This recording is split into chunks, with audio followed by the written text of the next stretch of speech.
Hello and welcome everyone to the Commodity Report for the 5th of May 2023, presented by myself, Phil Carr, at the Gold and Silver Club. So right now we've had gold prices slingshotting to all-time record highs after Wednesday's FOMC statement. Furthermore, on Thursday we've had the European Central Bank also increasing their rates by 25 basis points, and we've seen that typical sell in May and go away move here on platinum and also crude oil. As we talked you through previously, we continue to hold our sell short on platinum. We're actually up over 650 points on that sell short right now. And oil, we mentioned to you previously, keep an eye on the potential for a retest all the way back down towards the swing lows that were recently tested back in March. This is, of course, the previous levels we were buying, where we then went on to bank over 13,000 points of profit into the first week of April. You guessed it, we've reloaded yet again on a revisit all the way back down towards those swing lows that were tested 4 weeks ago. Now, this, of course, comes off the back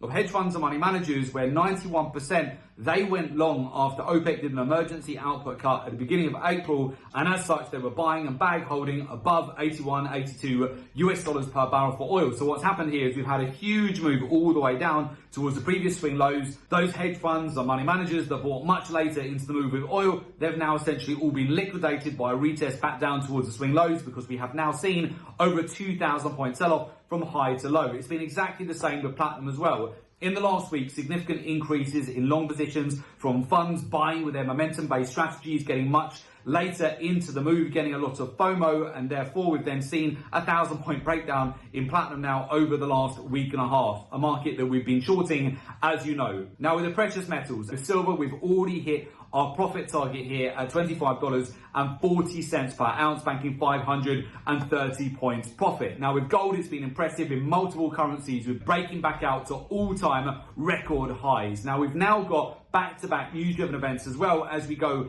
into next week. We have Friday's non-farm payroll data. On Monday, we have a public holiday for the coronation of the King in the UK. Then next week on the Wednesday, we have the CPI data. And Thursday, we have the Bank of England interest rate decision. So off these events, I would definitely expect more macro-driven opportunities to capitalise.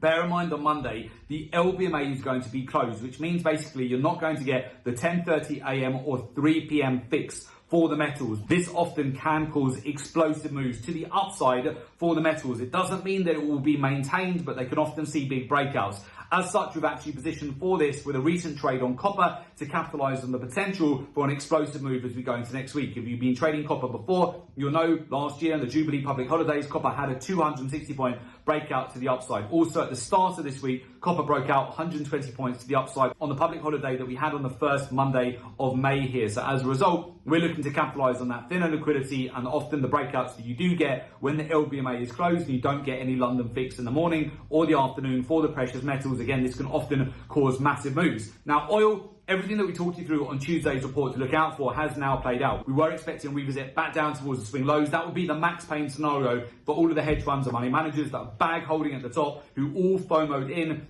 after the OPEC output cut that we had at the end of March, beginning of April. This is where we took a windfall amount of profit off the table, 13% banked across all of our oil trades. And after we banking profits, this is where we saw all of the funds start to FOMO in and buy in much higher, basically providing us with our exit liquidity. And now they've all been rugged with this sell-off all the way back down towards the swing low. So the big opportunities that I do see at the moment going into next week, they continue to be oil around the swing lows where we are at the moment. Oil essentially on Wednesday traded all the way back down towards 1 year lows. So I do see these as massive opportunities. You've also got similar setups here on copper as well, trading back towards the lowest levels so far in 2023. When there's fear in the market, when there's blood in the streets, often these are some of the best opportunities for you to capitalize. Buying on those red days where most traders, they're very fearful, and instead they like to buy in at the upper end of the move, bag holding and getting FOMO when the markets have already broken out. We definitely don't want that for you. This is where you want to be utilizing data, statistics, market intelligence. Absolutely ditch those outdated technical analysis strategies and gimmicky trading indicators. It's 2023, the age of data. Further compound that with knowledge and understanding of the daily, weekly, monthly, quarterly, real-time data-driven cycles for each commodity. Learn and understand the capital flows in the market, how the markets tend to move into major central bank news items as well, such as the FOMC, European Central Bank, non-farm payrolls, CPI data that we have going to next week. Be aware of how the markets also move on public holidays, where you do have, for example, LBMA close, where there's no London fix. And of course, further compound this with knowledge and understanding of the key areas of liquidity, which are regularly targeted, so you can sniper in and sniper out, and also marry that up with the intermarket correlations, the ratios in the market, the macroeconomics, the fundamentals, the geopolitics.